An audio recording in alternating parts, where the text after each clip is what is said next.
नोंथांमोना साफ्रोमबो निश्चय मिथिखायो जानांगौ 29 फेब्रुवारिया बोसोरब्रैयाव खनसे फैयो आरो बिखौ जोङो इंलिशाव लिप यार होननानै बुङो।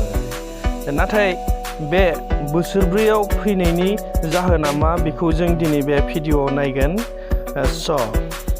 नोंथांमोना मिथिगौ जे बुहुमा साननि सोरगिदिं गिदिङो आरो खेबसे गिदिं खनजोबनो थाखाय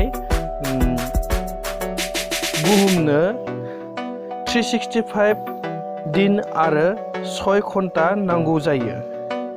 बुहुमखौ सानखौ खनसे गिदिंजोबनो थाखाय।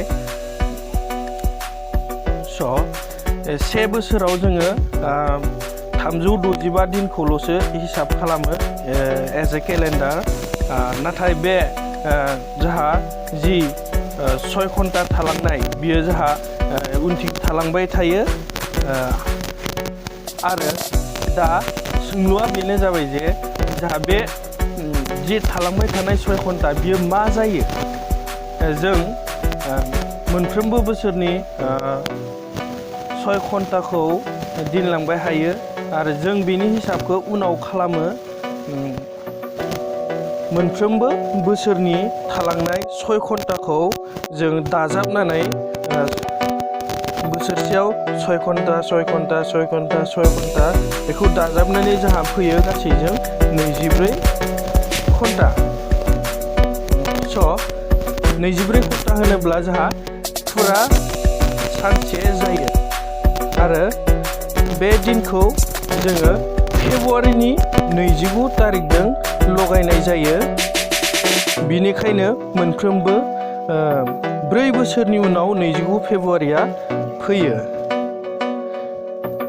थांनाय लिप यारा जोंहा 2016मोन आरो दा 2020 मायथाइयाव जाबाय आरो फैबाय हानाय लिप यारा जागोन 2024 मायथाइ, 2028 मायथाइ, 2032 मायथाइ बेबायदिनो जालांबाय हागोन।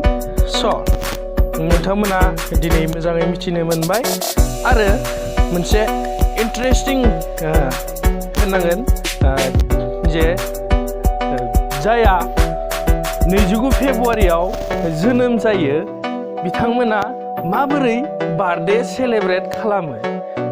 नोंथांमोना सानदोंना बे जोबोद साननांगौ बाथ्रा। जायानोखि 29 फेब्रुवारियाव जोनोम जायो बिथांमोना बार्थडे सेलेब्रेट खालामनो थाखाय बोसोरब्रै नेनांगौ जायो। इट्स इन्टारेस्टिं ना लोगोफोर। आइ होप नोंथांमोना आंनि भिडिअखौ नायनानै बुजिदों, मोजां मोनदों।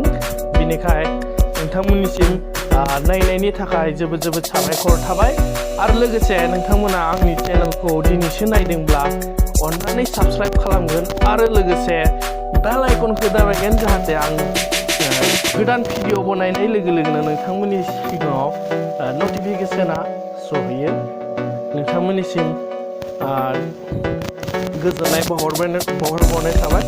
आंनि भिडिअखौ दिनै बेसेबांनो दोनथ'बाय।